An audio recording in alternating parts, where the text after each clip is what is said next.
I'm Jonathan Worsley. I'm chairman of Bench Events, and I'm here in London meeting with the man who's leading the way.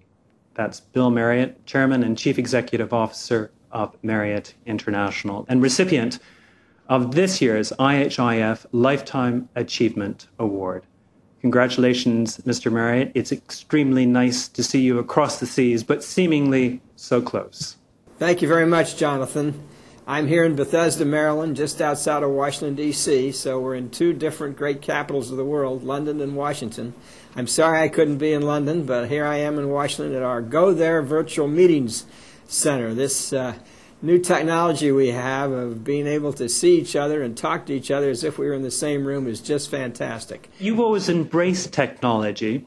You're, I think, probably one of the first industry leaders to embark on blogging. Tell us a little bit about your blogging. Well, I've been blogging now for 2 years, and it's a lot of fun. It connects me with my customers, with our employees, with our shareholders, and with the public.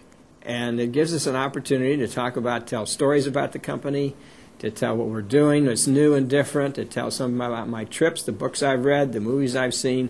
I think it gives me an opportunity as a CEO to connect with people who are interested in what goes through the minds of CEOs besides just trying to make money. Certainly our delegates at the IHIF would be very interested to learn a little bit about where you've come from, why you got into the hotel business. Well, my parents were in the restaurant business for 30 years. They started with a root beer stand in Washington in 1927.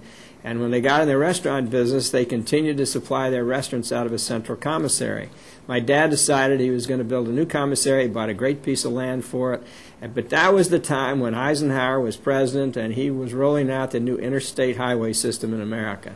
So my dad looked at this location, which was next to Washington National Airport, right across from the Pentagon, and on a highway that had 125,000 cars a day, the biggest highway going in and out of Washington, D.C.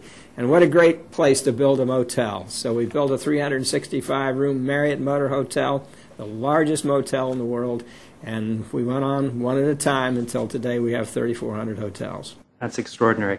Now, your parents coined the phrase as well, spirit to serve. Explain that a little bit. Well, that's sort of our core value. The spirit to serve goes to a lot of different constituencies. First and foremost to our employees, because we know that if we can serve our employees as servant leaders, take care of their needs, and they're happy in their work, and they're trained, and they have opportunity, that they'll be excited about taking care of our guests. And so we want our guests to be fully engaged in the process of enjoying our hotels. They want to have a good time when they stay with us and be well served. And then we also want to be able to take care of the community because we want our people to have a great community to live in. So it means serving the community, doing a lot of community activities. Spirit to serve also means preserving the environment, and we're very, very anxious to continue to support all of our efforts in environment, and we also want to be sure we make a little money for our shareholders. So we're serving a lot of different groups here, but it's the spirit to serve that drives our company. It's interesting with the blockbuster film Avatar, it's sparking the big business community debate, I suppose. What is Marriott doing to work with communities? Well, we're very interested in going in and hiring people and training people and providing better opportunities for them. When we opened our first hotel in Warsaw, we hired several people, probably 30 or 40, that had never been in the hotel business. We brought them to the United States for about a 6-week training program to teach them the hotel business, and then we sent them back to Warsaw, and then we brought others in, and they trained them, and they worked together to develop a great hotel. Our advantage and what we bring to the communities is opportunity. How do you balance your growth as a company and the environmental issues today? Well, we're working very hard to have as many hotels in the United States LEED certified as we can. So that means that they're environmentally as terrific as we can get them.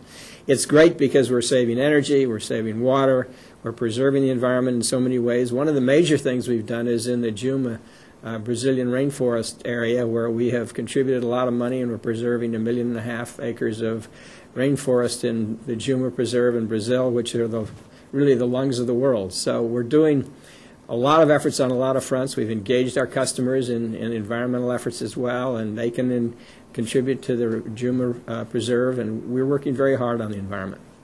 I gather you visit some 250 hotels a year, which is an extraordinary feat. After all these years, what drives you? I love the business. I love to get out with the people and see the people and learn. I come back with notes of best practices that are going on in the field. I think it's important for CEOs to be out among their people. But it really is an opportunity to connect with the people, to connect with the associates, to connect with the customers and the people in the communities. I meet with mayors. I met with the Prime Minister of Aruba last week. It's just great to get out with the people and see what's going on. And you learn when you travel. And that's what travel's all about. It's a great learning experience in so many areas. Where currently are you growing? And tell us a little bit about your pipeline. Well, there's a big rush to Asia, as you know. We're growing in big time in China. We'll add another 20 hotels there this year. We'll probably add 15 to 20 hotels in India this year or next year. So we're really growing very rapidly in Asia, but we're also growing in Europe, and we're continuing to develop primarily select service hotels here in the United States. What do you consider to be your greatest accomplishment? I think the greatest accomplishment that I look to is my opportunity that I've had and the opportunity that I seek to give to our people. As I said earlier, the great majority of our management people have come through the hourly ranks. Providing training and opportunity for people to get ahead and provide better for their families and loved ones is the key to our growth and our success. Is there anything else that you feel that you have yet to accomplish?